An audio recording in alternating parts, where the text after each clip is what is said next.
Reflexões no Evangelho de João, por J.C. Ryle. O ofício do ministro de Cristo, Jesus, a luz do mundo, a impiedade do homem, os privilégios dos que creem. Leia João, capítulo 1, versos do 6 ao 13.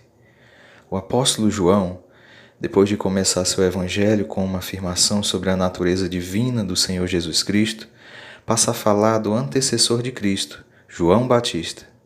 Devemos notar o contraste entre a linguagem que o apóstolo usou ao falar do Salvador e de seu antecessor.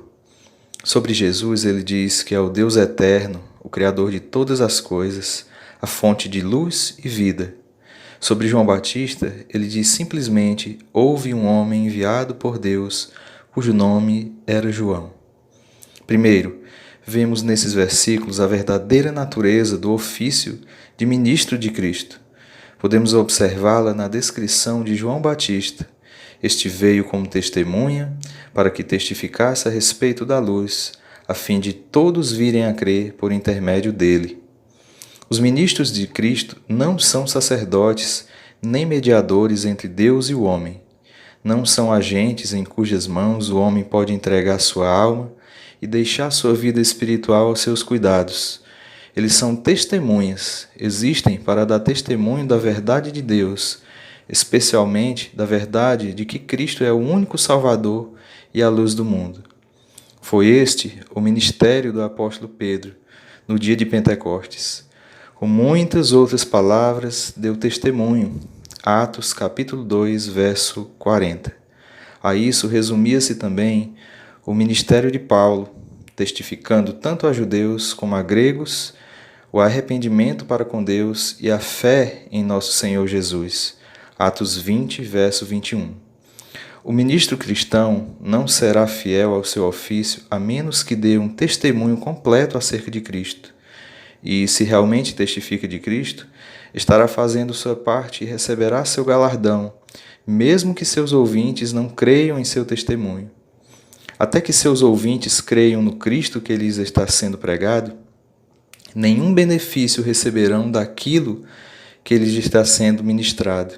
Poderão até mesmo sentir-se satisfeitos e interessados, mas, enquanto não crerem, não serão beneficiados.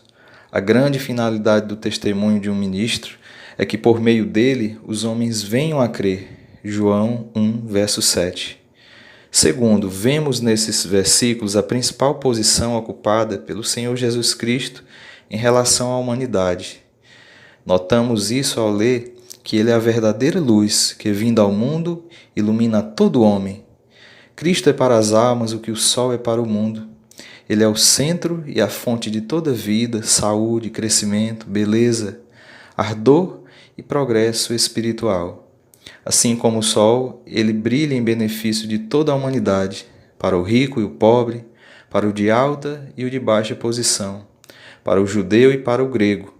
Assim como o sol, ele está ao acesso de todos. Todos podem olhar para ele e sorver da saúde que procede de sua luz. Se milhões de pessoas fossem insanas a ponto de habitar em cavernas subterrâneas, ou se vendassem os próprios olhos, a escuridão seria a de suas próprias culpas, e não da ausência do sol. Da mesma maneira, se milhões de homens e mulheres amam mais as trevas do que a luz, a culpa recai sobre seus corações obscurecidos e não sobre Cristo. Esses se tornaram nulos em seus próprios raciocínios, obscurecendo-se-lhes o coração insensato. Romanos 1, verso 21. Quer o homem veja, quer não, Cristo é o verdadeiro sol e a luz do mundo. Não há outra luz para os pecadores a não ser o Senhor Jesus Cristo. Terceiro, vemos nesses versículos a grande impiedade do coração natural do homem. Notamos isso nas seguintes palavras: Cristo estava no mundo.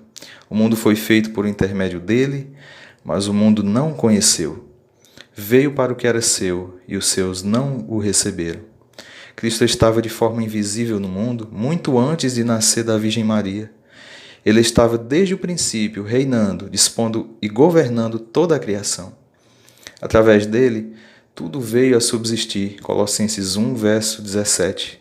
A todos ele concedeu vida e respiração, a chuva do céu e as colheitas abundantes. Por ele reinaram os reis e as nações foram exaltadas ou humilhadas. Contudo, os homens não o conheceram e não o honraram, pois adoraram e serviram a criatura em lugar do Criador. Romanos 1, verso 25. Com razão, o coração natural do homem é chamado corrupto. Cristo veio de forma visível ao mundo quando nasceu em Belém, mas foi tratado com a mesma indiferença. Veio para o povo que ele mesmo havia tirado do Egito e comprado para si. Veio para os judeus, a quem havia separado dentre as nações e revelado a si mesmo, por intermédio dos profetas. Veio para aqueles judeus que liam a seu respeito no Antigo Testamento, viam-no através de símbolos e figuras nos cultos realizados no templo e professavam estar aguardando sua vinda. Todavia, quando ele veio, esses mesmos judeus não o receberam. Na verdade, eles o rejeitaram, desprezaram e o mataram. Com razão, o coração natural é chamado desesperadamente corrupto. Jeremias 17, verso 9. Por último, vemos nesses versículos os muitos privilégios de todos os que recebem a Cristo e nele creem. Lemos que a todos quantos o receberam, deu-lhes o poder de serem feitos filhos de Deus, a saber, aos que creem no seu nome. Cristo jamais deixará de ter servos. Se a maioria dos judeus não o recebeu como Messias, houve pelo menos alguns que não o rejeitaram. A esses, ele deu o privilégio de serem filhos de Deus e os adotou como membros da família do Pai. Reconheceu-os como seus irmãos e irmãs, ossos de seus ossos e carne de sua carne.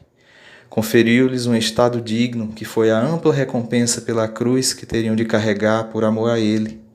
Tornou-os filhos e filhas do Senhor Todo-Poderoso. Tais privilégios, devemos lembrar, são possessões de todos os que em todos os tempos, pela fé, recebem a Cristo como Salvador e o seguem. Esses são filhos de Deus mediante a fé em Cristo Jesus. Gálatas 3, verso 26. São nascidos de novo, mediante um novo e celestial nascimento, e adotados na família do Rei dos Reis. Poucos em número e desprezados pelo mundo. São cuidados e amados pelo Pai Celeste com infinito amor. E por causa de seu Filho, o Pai se compraz neles. No tempo certo, providencia-lhes as coisas que cooperam para o seu bem.